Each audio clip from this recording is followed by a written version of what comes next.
رضي الله تعالى عنه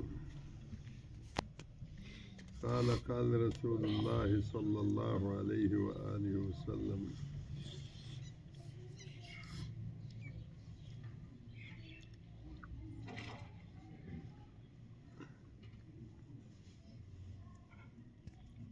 من سلم المسلمون من لسانه من يده ولسانه. الله سبحانه وتعالى مونږ پیدا کړیو او په مونږ باندې خپل عبادت فرض کړی دی او د عبادت ډیر اقسام دي، ډیر شاخونه دي. هغې کې یو شاخ دا دی یو مسلمان د بل مسلمان خیرخواهي وکړي.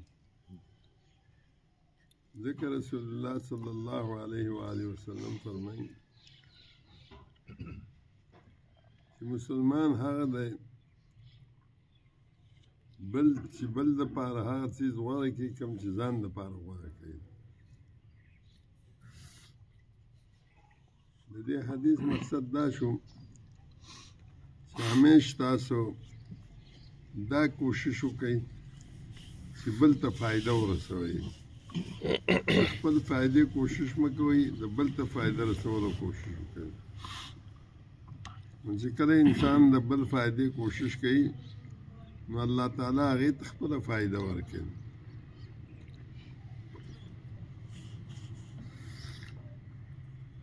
والنصح لكل مسلم. رسول الله صلی الله علیه و آله وسلم با د صحابو نه بیعت اخیستلو په دې خبره باندې چې د هر مسلمان لپاره به خیرخواهي غواړي.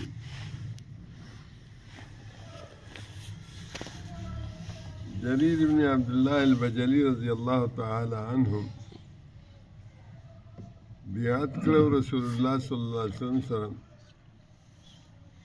د والنصح لكل مسلمین، د هر مسلمان خیرخواهي به لټوي. د دې خیرخواهي تعبیر ورته ووایه، داسې طریقې سره وکړو چې رسول الله صلی الله علیه و آله وسلم د وفات نه وروسته اسا خطو ته ضرورت شو. خپل غلام یې ولېږلو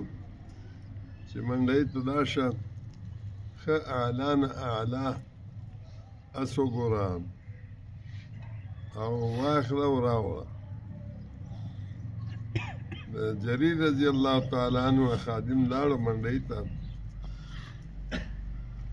هلته اسونه کتل نو یوازې خوښ شو.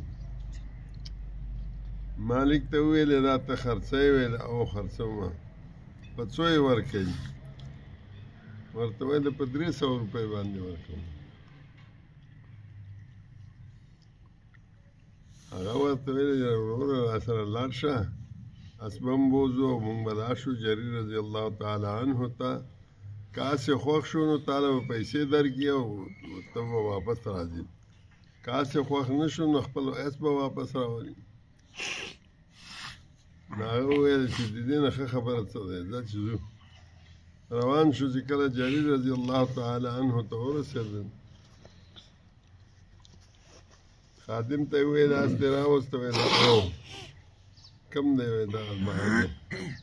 مالک سره دی. جریر رضی الله تعالی عنه ووتو، اس ته یې لاندې باندې وکتلو. نو د اس مالک ته وویل چې دا په څو خرڅوې؟ هغه ورته ویل یاره ما خو د 300 قیمت لګولی دی او ته چې هر څه وایې نو بیا به هغې سره وګورو، جوړښت خبره دی، په جوړښت راغله نو کم به کم. جریر رضی الله تعالی عنه اس ته کتو را کتو، بیا ورته وویل چې دا اس د 300 نه دی. مالک داسې وویل ما خو 300 به وکړی دی ته ووایه چې په څو باندې اخلي او ورته ویل د دې اس قیمت 400 دی یو ساعت پس بیا وویل چې 500 دی یو ساعت پس بیا داسې خطو 800 ته وختو ویل دا اس د 800 دی 800 روپۍ ورکړې هسې یې ایثار کړو او ولاړو چا ورته ویل دا خو عجیبه خبره ده بلکې خادم ورته ویل چې ما خو په 300 باندې به کړی او راو مې ته چې کوم 800 ورکړې ورته ویل ته په دې نه پوهېږي وایي ځکه چې ما د رسول الله صلی الله علیه و آله وسلم سره بیعت کړی دی چې هر مسلمان خیرخواهي به لټوي نو دا اس منډۍ کې دغه قیمت لري کوم چې ما وله ورکړو کېدای شي چې دا مسلمان څه وجه نه مجبور وي د مجبورتیا د وجه نه دا شی خرڅوي نو زه د دې د مجبورۍ نه ولې که فایده واخلم پکار دا دی چې ده ته فایده ورکړو دا نه چې د 800 وخورئ که اسه په 300 ورکوي نو مونږ وایو چې بس مالي غنیمت دی واخله نه مقصد دا دی چې همیش دپاره یو مسلمان دپاره پکار دی چې د بل مسلمان فایده ولټوي او کوم مسلمان چې د بل مسلمان نقصان لټوي فایده نه لټوي نو الله تعالی په خپل کتاب کې هغې ته خیري کړي دي ویل للمطففین الذين اذا اكتالوا على الناس يستوفون واذا كالوهم او وزنوهم يخسرون هلاکت دی بربادي دی هغه خلکو لره چې هغه تول باندې څه شی ورکوي نو کمی کوي او چې کله دی اخلي د بل نه او پوره اخلي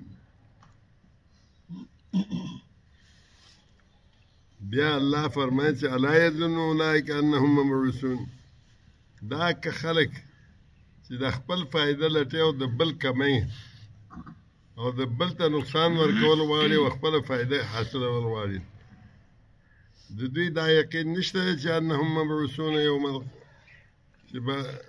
یوم عظیم چې دوی لوی ورځ ته به راپورته کېږي هغه لوی ورځ کوم یو دی یوم یقوم الناس لرب العالمین هغه ورځ چې خلک به رب العالمین ته ودرېږي مقصد دا دی چې مسلمان دپاره همیش دپاره دا پکار دی چې د بل مسلمان ښېګړه ولټوي د بل مسلمان فایده ولټوي د بل مسلمان ته ګټه ورکړي او دا نه دی پکار چې یو مسلمان مجبوره دی د هغې به د مجبوري نه فایده واخلي او هغې ته نقصان ورسوي الله سبحانه وتعالی دې مونږ ته دا همت راکړي او دا مفکوره فکر راکړي چې مونږ کوشش کوو چې د بل مسلمان ته فایده ورسوو واه که خپل ځان له نقصان وي نو هم انشاءالله که ظاهري طور باندې نقصان ښکاري خو قیامت په ورځ به د دې ډېر لوی فایده وي الله دې مونږ ټولو ته توفیق راکړي اقول قولي هذا واستغفر الله لي ولكم اجمعين سبحان ربك رب العزة عما يصفون وسلام على المرسلين الحمد لله رب العالمين